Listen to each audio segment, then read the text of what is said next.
Bienvenidos a este canal. A continuación el último capítulo del libro del Dr. José Egberto Bedoya Becerril, así como sus conclusiones. Bajo el título Devolviéndole a la ciencia. Escuchemos con atención. Al regresar de Inglaterra, siempre tuve la idea de poner mis conocimientos al servicio de mi país, por eso rechacé la oferta del Dr. Esmilla de tomar el trabajo en la empresa Armco en Middletown, Ohio, Estados Unidos. Visité varias veces la empresa Sicarza, ofreciendo mis conocimientos, pero no encontré respuesta. Tampoco en el instituto había la infraestructura necesaria para realizar investigaciones relevantes. Tratando de hacer algo importante me di cuenta que en las minas de Inguarán, donde había realizado una estancia al finalizar el cuarto año de mi carrera, estaban extrayendo de los desperdicios, jales, de la extracción del mineral de cobre, concentrados de scheelita, precursor del tungsteno. Por lo que me di a la tarea de investigar el proceso de extracción del tungsteno metálico del mineral de scheelita. Y me di cuenta que el concentrado se vendía a Estados Unidos y nos lo regresaban en forma de carburo de tungsteno, TC, 10 veces más caro. México, un país minero, petrolero, y con industria automotriz, requiere mucho de ese material, por lo que me entusiasmé en investigar sobre el proceso de extracción del tungsteno.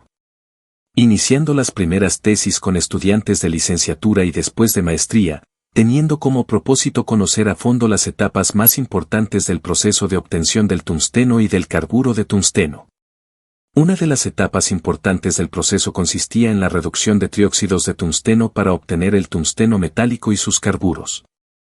En esta parte del proceso colaboraron conmigo 3 estudiantes, Fabiola Nava Alonso y Lourdes Zambrano Morales, estudiantes de licenciatura, y Alejandro Uribe Salas, estudiante de maestría. La infraestructura era muy escasa y no teníamos una termobalanza para realizar la experimentación. Entre todos ideamos la construcción de un dispositivo con el cual lograríamos realizar el proyecto. Alejandro, con dotes de carpintero, realizó una gran estructura de madera colocando en la parte baja un horno de tubo y en la parte alta una microbalanza, de tal suerte que se requería de 2 o 3 operadores. Pero el dispositivo funcionó muy bien. Una mañana nos encontramos que una mano misteriosa bautizó nuestro diseño como el Heréndiro, en alusión al alto horno Heréndira que está en la siderúrgica ArcelorMittal, antes Sicarza. El trabajo de investigación fue todo un éxito, pues de ahí se graduaron las 2 estudiantes de licenciatura y el estudiante de maestría. Por otra parte, se encontraron los parámetros para fabricar en una sola etapa el TC, sin pasar por tungsteno metálico. Pero algo muy importante fue nuestro primer artículo científico publicado en una revista de prestigio, International Journal of Mineral Processing, de la editorial Elsevier Science Publishers. Al mismo tiempo preparamos un proyecto solicitando al CONACYT apoyo para producir carburo de tungsteno a nivel planta piloto. Antes de lograr la primera publicación a nivel internacional, ocurrieron los siguientes hechos. Como lo comenté previamente, conseguí mineral concentrado de scheelita y lo compartimos con otro compañero investigador para iniciar las investigaciones de la obtención del metal por 2 vías. Una por hidrometalurgia y en nuestro caso por pirometalurgia. Una vez que los 2 equipos teníamos resultados, acordamos enviarlo a una revista de corte internacional. Fue entonces que le dije a mi compañero que habíamos tomado la decisión de enviar el artículo a la revista arriba citada. Mi compañero me comentó que él enviaría su manuscrito a una revista de menor prestigio, porque así tendría más posibilidades de que publicaran su trabajo. Mi respuesta fue en el sentido de que, si me rechazaban el escrito en esa revista, seguro que me contestarían señalando mis errores para mejorar nuestros trabajos. En aquellos tiempos las respuestas y la publicación final tomaba muchos meses, así que había que esperar la respuesta. Un buen día, me llega un sobre enviado por la editorial Elsevier Science Publishers. Al recibir el sobre me fui a mi cubículo. Todo nervioso, abro el sobre y leo con cuidado la respuesta. Mi sorpresa fue que el artículo había sido aceptado con correcciones menores y sugerencias para seguir trabajando en ese tópico. En ese momento fui a buscar a Alejandro Uribe para compartir la respuesta y mi alegría, pues sería nuestro primer artículo y en una revista de prestigio. Meses después el artículo fue publicado. A mi compañero nunca le contestaron, o tal vez no se lo aceptaron, pero no me mencionó nada al respecto y tampoco le pregunté. Eso sí, con él publicamos otro artículo en la misma revista. Cuando leí el libro Vivir para contarla de Gabriel García Márquez, me di cuenta que él también había tenido la misma experiencia, la cual narro aquí. Pues él escribe en su libro que cuando envió su primera obra a una editorial argentina, cuando le llegó la respuesta hizo lo mismo que yo, encerrarse y conocer la respuesta, aunque no corrió con suerte. Pero mejoró el escrito y lo envió a una editorial de Barcelona y allí le publicaron su primera novela, La hojarasca, y desde entonces se dedicó a escribir, con mucho éxito, logrando el Premio Nobel de Literatura en 1982. Con los resultados alcanzados empecé a investigar quién proporcionaba el carburo de tungsteno a las industrias que fabricaban herramientas de este material, y en una visita que hice a la empresa Durit, radicada en Toluca, el dueño de la empresa, don Juan Tejera, me citó a las 10 de la mañana y llegué puntualmente como es mi costumbre, pero me recibió su hijo Claudio. Minutos más tarde llegó don Juan. La plática inició muy ríspida, primero porque no llevaba un documento donde mi director me presentara con él. Pero le expliqué que yo era el director del instituto y que yo estaba realizando un proyecto para fabricar carburo de tungsteno, ya que en Michoacán y en especial en una mina cerca de mi poblado había eschielita. Pero él aseguraba que yo era espía del gobierno. Después de convencerlo de lo que le decía me compartió lo siguiente: como parte de su negocio era el de fabricar herramientas de carburo de tungsteno, Claudio, su hijo, y él se dedicaron por 5 años a investigar y construir una planta para fabricar el carburo de tungsteno y lo lograron. Pero más tardaron en iniciar las operaciones, que el gobierno federal en clausurarles la planta, esgrimiendo una serie de justificaciones que naturalmente no les creía don Juan. Me contó que el Senado de los Estados Unidos de América había aprobado una iniciativa para que su gobierno recomendara a los gobiernos del tercer mundo que no fabricaran carburo de tungsteno, ya que ese material se usaba en fabricar balas antitanque y granadas de fragmentación. Así que él aseguraba que esa era la razón. Como siempre los gringos se salen con la suya, yo también pienso que esa pudo ser la causa para que mi proyecto no fuera aprobado por el CONACYT y jamás tuve respuesta alguna. Finalmente, don Juan me mostró su fábrica, donde elaboraban las piezas de carburo de tungsteno e incluso me invitó a que visitara una escuela primaria construida para la educación de los hijos de sus trabajadores y el comedor donde comían diariamente los estudiantes, el cual me pareció muy limpio, con buena comida. También me presumió muchos de los logros de esa escuela en diversos concursos organizados por la SEP, donde los niños habían participado con éxito. Siempre traté de utilizar mis conocimientos en favor de la sociedad a través de asesorías a empresas mexicanas o en el caso del tungsteno. Estaba seguro que una planta pequeña que produjera carburo de tungsteno podría ser importante para no vender la materia prima a las potencias extranjeras y recibir ya transformadas a precios muy altos, dejando el valor agregado en esos países, además de generar muchos empleos. Con la plática con don Juan, me desanimé y como CONACYT no me contestó, seguí mi tarea de formar investigadores. Un día en Monclova, Coahuila, platicando con el ingeniero Manuel Magallón Barajas, con quien hicimos buena amistad desde que estuvimos haciendo prácticas en AMSA. Le comenté sobre mi proyecto fallido de fabricar carburo de tungsteno. El ingeniero se sorprendió por mi interés en la producción de carburo de tungsteno y me comentó que él tenía también mucho interés en recuperar este material que se utilizaba mucho en el recubrimiento de rodillos de laminación de la industria siderúrgica, así que me propuso formar una empresa dedicada a recuperar los carburos de los rodillos de laminación y en ese momento me dio una buena cantidad de artículos científicos y copias de patentes referentes a los procesos de recuperación del TC. De regreso a Morelia, muy entusiasmado porque vislumbraba una nueva oportunidad de poder producir algo importante para la industria mexicana. Así que inicié la revisión del material bibliográfico que me proporcionó el ingeniero Magallón, pero lamentablemente, transcurrido alrededor de un mes, recibí la noticia terrible de su fallecimiento. Lo cual terminó con el proyecto, ya que no había quien lo financiara.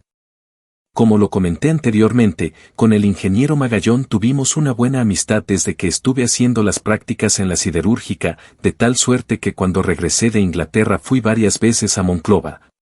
ya que siempre estuve interesado en vincularme con el sector productivo y en las idas me encargaba que le llevara patas de cerdo en vinagre de un botanero muy conocido aquí en Morelia, Las Patitas el Willy. En Monclova me invitaba con mis compañeros a los mejores restaurantes del lugar, especialistas en cortes de carne.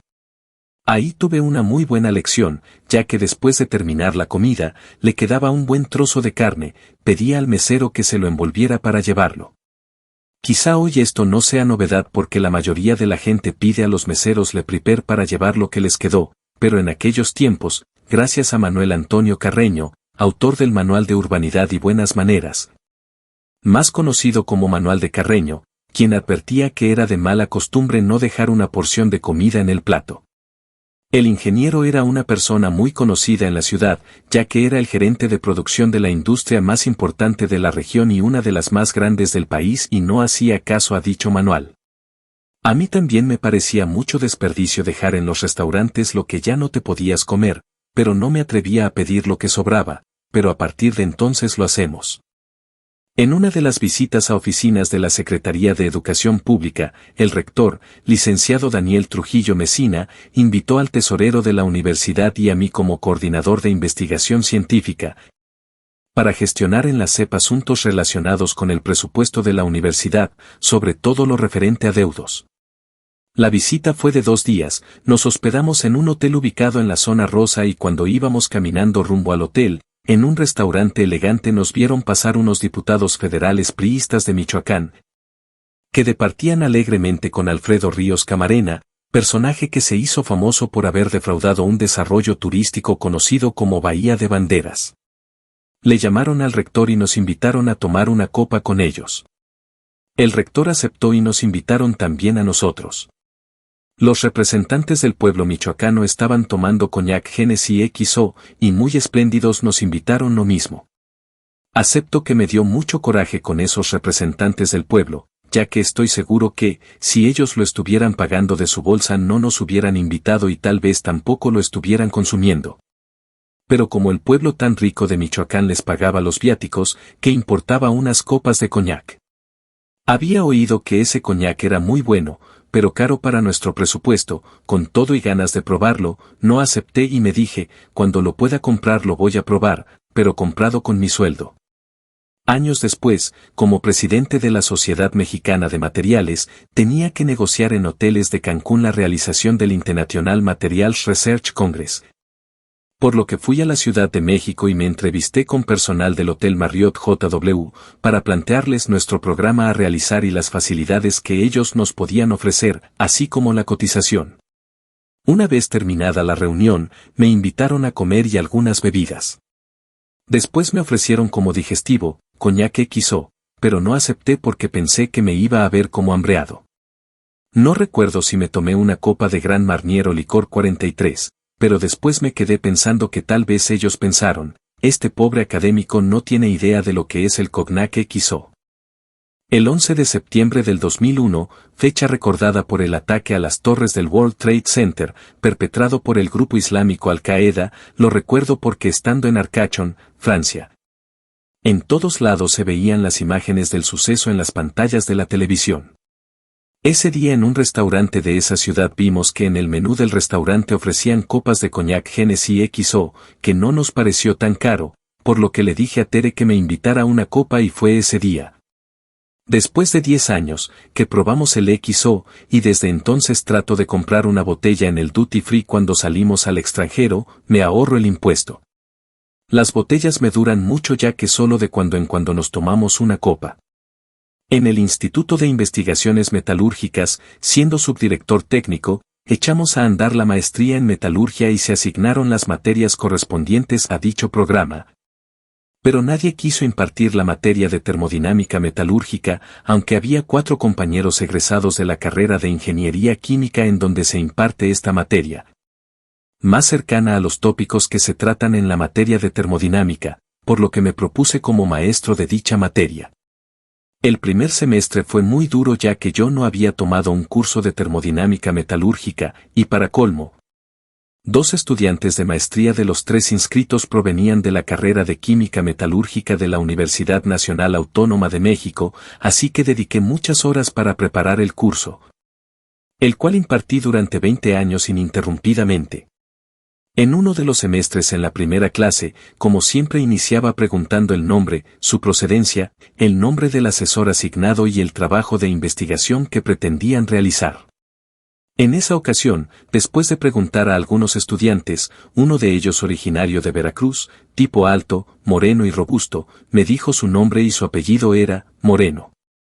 Así que me atreví a hacer un comentario, diciendo que me parecía muy bien que su apellido coincidiera con su color de piel, ya que recordaba que en la Huacana conocí a una niña cuyos padres la habían registrado con el nombre de Blanca y ella era de piel muy morena, lo que le causaba burlas por parte de sus compañeros.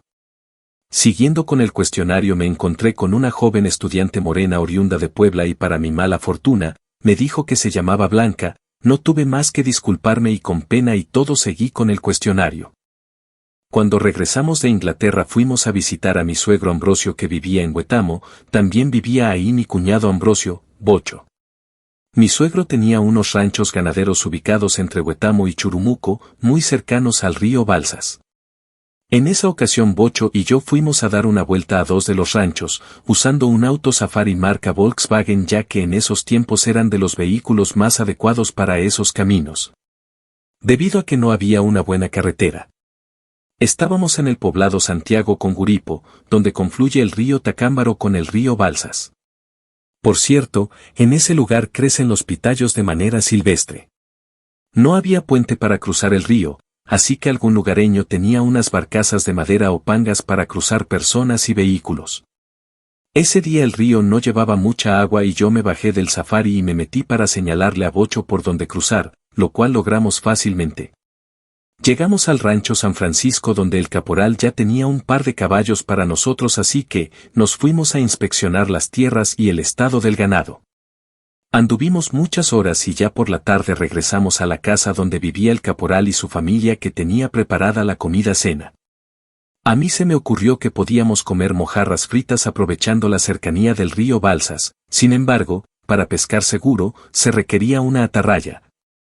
Por lo cual fuimos a buscar a un vecino que tenía una y él mismo fue con nosotros y de un solo intento pescamos 20 mojarras, las cuales nos prepararon con un chile del molcajete y tortillas recién hechas.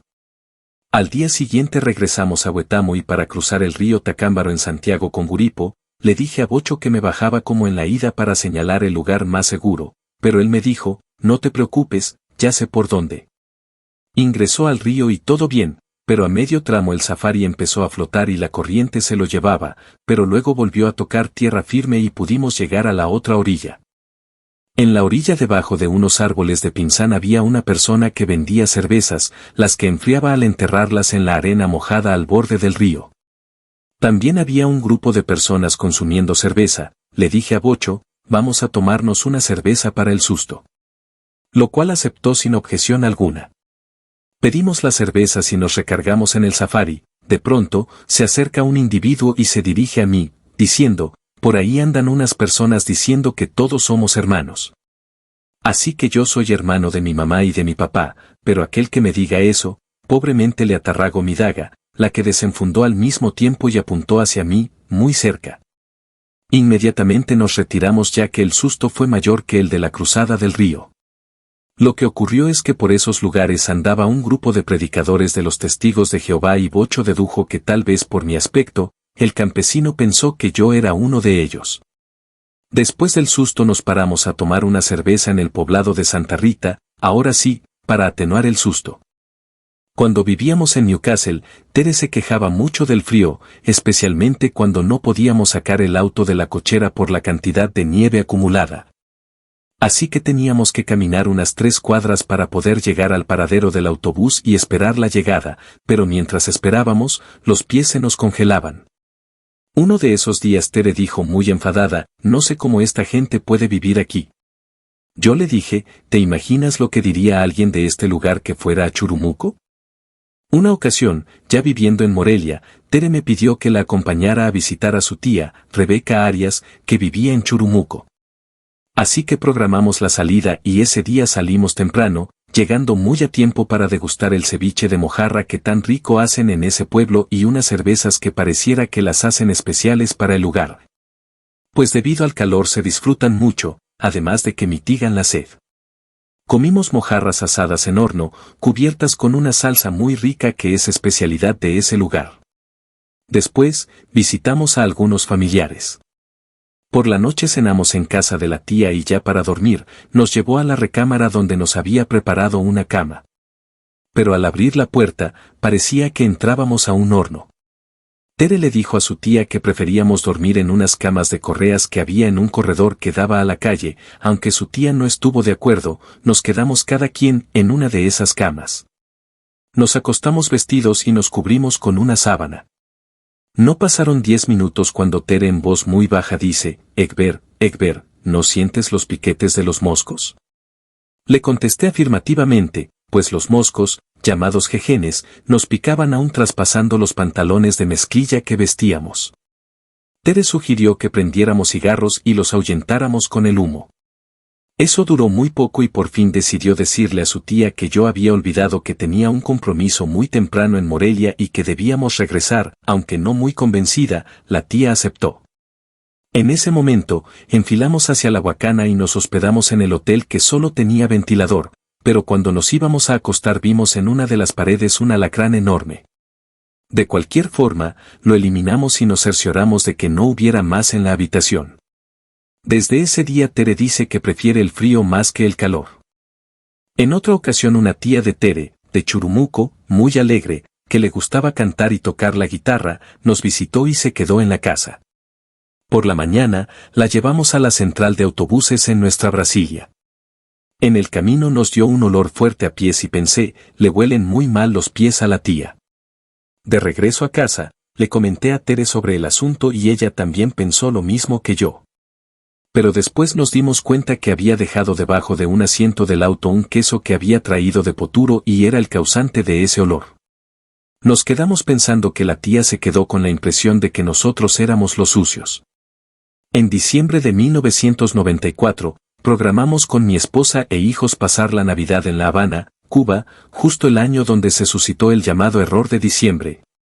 Suceso que ocasionó una gran devaluación de nuestra moneda.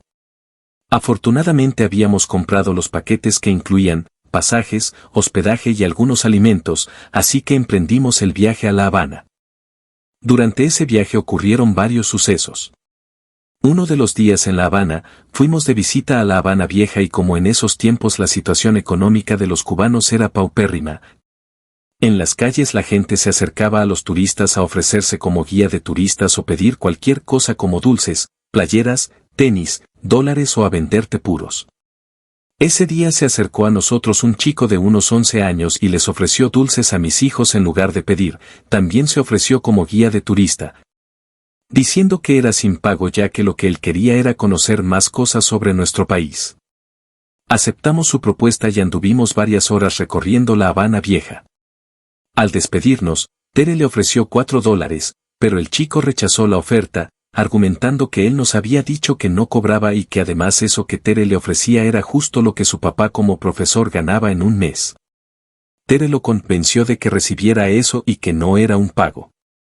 Al fin recibió los $, pero más adelante Tere se acercó a una vendedora de bisutería y le gustó una pulsera de $1, pero la vendedora no tenía cambio. Como el chico todavía estaba cerca de nosotros, rápidamente sacó $1 de los que Tere le había dado y pagó la pulsera. Al despedirnos de él, le dijimos que el día siguiente lo invitábamos a cenar a nuestro hotel, lo cual aceptó de inmediato. La cita era a las 8 de la noche. El niño llegó puntualmente, iba bien vestido. Nos introdujimos al lobby del hotel todos juntos, platicamos unos minutos y como el restaurante estaba en el último piso, hicimos uso del elevador. En esos tiempos, en Cuba, había personas encargadas de manipular los elevadores. No obstante que no hablamos durante el trayecto, la mujer encargada del elevador, dijo dirigiéndose a nuestro invitado, «Tú eres cubano». Tere le dijo, «¿Qué hay de malo?». Nosotros lo invitamos. «Nada», contestó ella, «pero la cena para él, cuesta $25». Tere le dijo que lo pagaríamos. Al salir del elevador, antes de entrar al restaurante, le comentamos al chico que si prefería, mejor le daríamos los $25, los cuales le servirían para muchas cenas y para muchas otras cosas.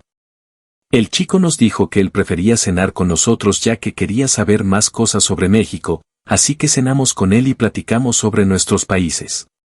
Erandi y Kutsi se estuvieron comunicando con el chico por algún tiempo. Al día siguiente fuimos de paseo a una isla cercana a las playas de Varadero. Primero fuimos por la mañana en un yate, pescamos y el producto de la pesca lo cocinaron los tripulantes del yate y fue servido como botana. En la isla nos ofrecieron la comida que consistía en pollo o langosta. Regresamos a Varadero, justo a tiempo para hacer otro paseo al cual le llamaban Noche Afrocubana. Al llegar a la isla, nos recibieron un grupo de bailarines y bailarinas, muchas de ellas muy exuberantes. Nos dirigimos al lugar donde montarían un espectáculo bailando por un sendero. De pronto Beto, de apenas 5 años, le toca los glúteos a una de las bailarinas y ella, muy sorprendida, da la vuelta y en lugar de enfadarse, me dice, a este niño le gustaron mis nalgas. En la cena nos ofrecieron, pollo o langosta. Naturalmente, cenamos langosta y fue la última vez que comí mariscos sin que me causaran alergia, pues unos meses después empecé a sufrirla y me acompaña desde entonces. En el espectáculo, que por cierto a Tere no le gusta porque hacen participar a los asistentes, participé junto a unos 7 turistas contendientes porque insistieron mucho y se trataba de cantar, de gritar como Tarzán, de mostrar los músculos, entre otras tonterías y el público calificaba con sus aplausos. Así fueron descalificando a unos participantes, al final quedamos solo 2 contendientes, Marcelo, un turista brasileño, con quien, de acuerdo al público y al animador, estábamos empatados. El animador propuso que el desempate consistiría en beber un tarro de cerveza y el que lo terminara primero ganaría el concurso. Marcelo tomó el tarro y sin despegarlo de la boca se lo tomó todo, yo solo le di un trago y de esa forma perdí el concurso. Beto estaba muy desconsolado y me decía, papá, ¿por qué te ganó ese señor? Te dejaste ganar. Pero los compañeros de Marcelo, al ver a Beto tan desconsolado, le dijeron, tu papá es inteligente y Marcelo es un borracho. Pero Beto siguió triste. En ese mismo viaje Tere y yo habíamos programado ir al Tropicana, lugar muy famoso en La Habana por el espectáculo que presentan.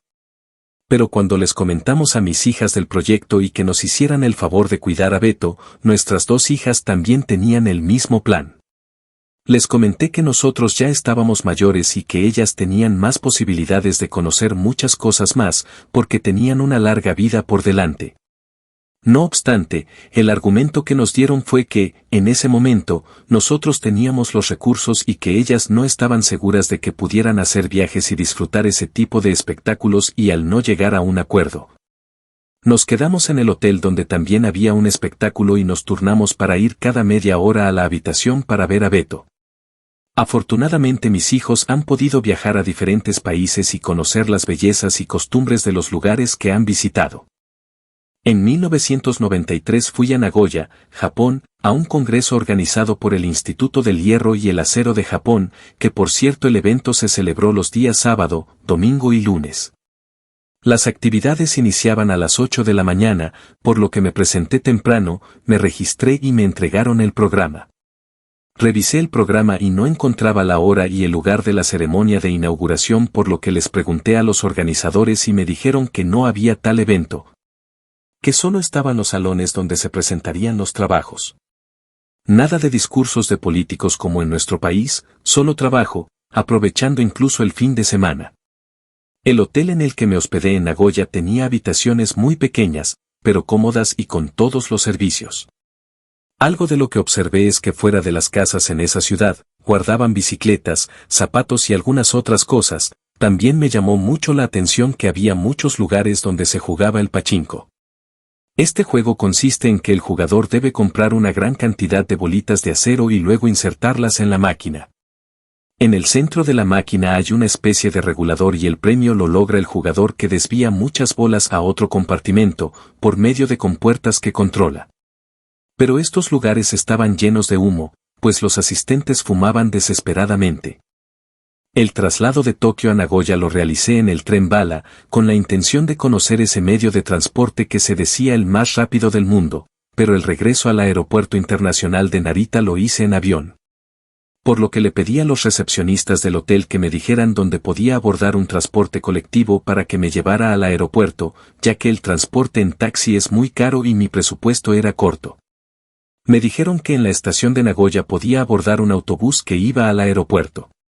La estación es muy grande ya que hay trenes que llegan por la parte superior, otros subterráneos y autobuses nacionales y locales, en realidad es como una ciudad dentro de la estación.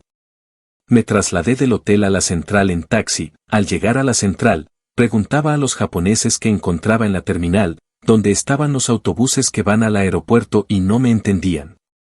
Hasta que alguien me entendió y a señas me dijo que lo siguiera y amablemente me llevó al sitio sin mediar palabras, solo le dije thank you, creo que eso sí me entendió. Me subí al autobús, por cierto, muy limpio y con sobrefundas muy blancas. Al conductor le dije en inglés que iba al aeropuerto y solo me señaló que subiera y no me dijo palabra alguna. Durante el trayecto, él iba dando a conocer las estaciones a donde llegaría por medio de un micrófono y yo escuchaba después de varias estaciones, una palabra al final, Kuko. Aunque estaba un poco desconcertado suponía que esa palabra significaba la dirección o el destino final del viaje. Cuando el autobús se aproximaba al aeropuerto empecé a ver aviones y fue cuando me animé y en efecto llegamos al Kuko. Antes de hacer el viaje a Japón, algunas personas que conocían ese país me dijeron que la iba a pasar muy mal ya que la comida no era buena, pero como los mariscos y el pescado era lo más barato y me gustan mucho. Me harté de marisco. Así que en Japón y en Cuba disfruté los mariscos antes de mi alergia. Una ocasión, el gobernador del estado de Michoacán, Lázaro Cárdenas Batel, invitó a algunas personas y a mí a La Habana, Cuba y, como es conocido, a Lázaro le gusta mucho la música cubana. Especialmente donde se utilizan instrumentos de percusión afrocubanos. Así que por la noche fuimos a algunos lugares donde se escucha música cubana en vivo y finalmente llegamos a un club nocturno conocido como el Diablo Tuntún, el cual estaba repleto. Pero un mesero nos encontró una mesa para los 6 que íbamos. Al pasar frente al conjunto que amenizaba en ese momento, nos preguntan de dónde nos visitan, y a mí se me ocurrió decir, de la hermana República de Churumuco.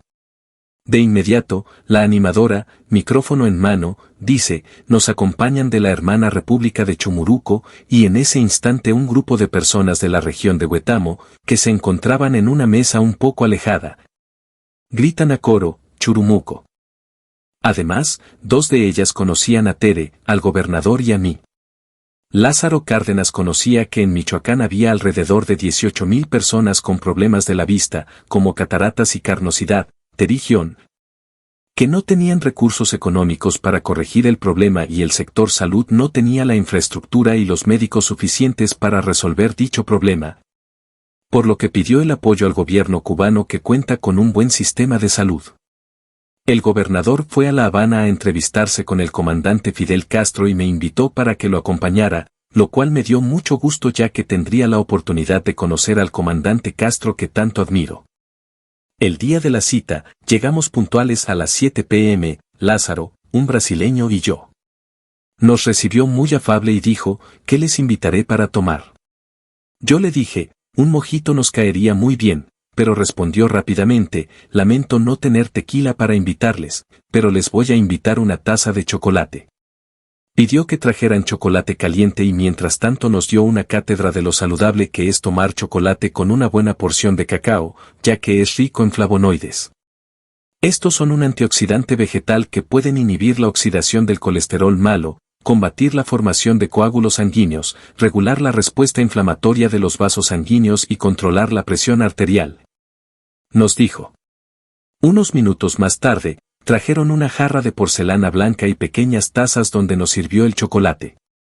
Después, comentó que tenía un proyecto muy importante, el cual se trataba de producir chocolatines y pidió que le trajeran una caja con una gran cantidad de muestras de tabletitas de chocolate.